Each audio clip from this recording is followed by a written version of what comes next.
Did you know the French forced African colonies to pay independence debts? After years of brutal colonization, when African nations finally demanded freedom, France didn't just walk away. No, it sent a bill, literally. Countries like Senegal, Togo, Ivory Coast, and Benin were told they had to compensate France for the loss of property. And by property, France meant colonial infrastructure, railways, schools, buildings, but also human beings. Yes, Africans were forced to pay for their own enslavement. In 1960, when 14 French African colonies gained independence, General Charles de Gaulle's administration told them, "Pay us back for what we spent colonizing you, or face economic ruin." Most African leaders had no choice. Their nations were just forming. Their currencies weren't stable. Their economies had been built entirely to serve Euro. So France offered a deal. Keep using the CFA franc, controlled by the French treasury, and agreed to pay yearly sums in the form of debt repayments. France would then help by managing their reserves in French banks. But in truth, that money never returned. For decades,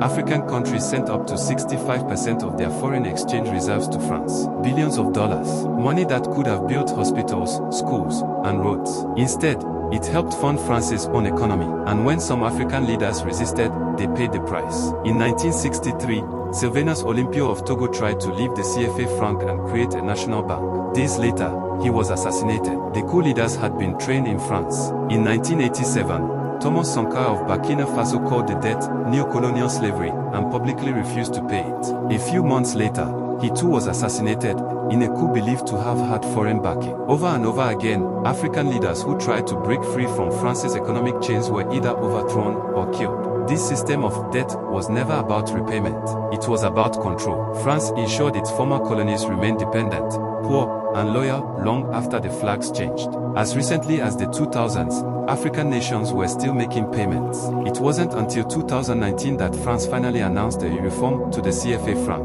But critics say it's cosmetic. The reserves still sit in Paris, the economic strings are still attached, and the legacy of this debt, it still felt today. Generations of Africans grew up in poverty, while their government sent money to the very nation that once colonized them. This is not just history, it's modern colonialism, dressed in contract and currency, a hidden empire made of banks, not bullets. And yet, many around the world still wonder, why is Africa poor? Maybe the better question is, who keeps it that way? Follow and repost this video for more African and Black stories.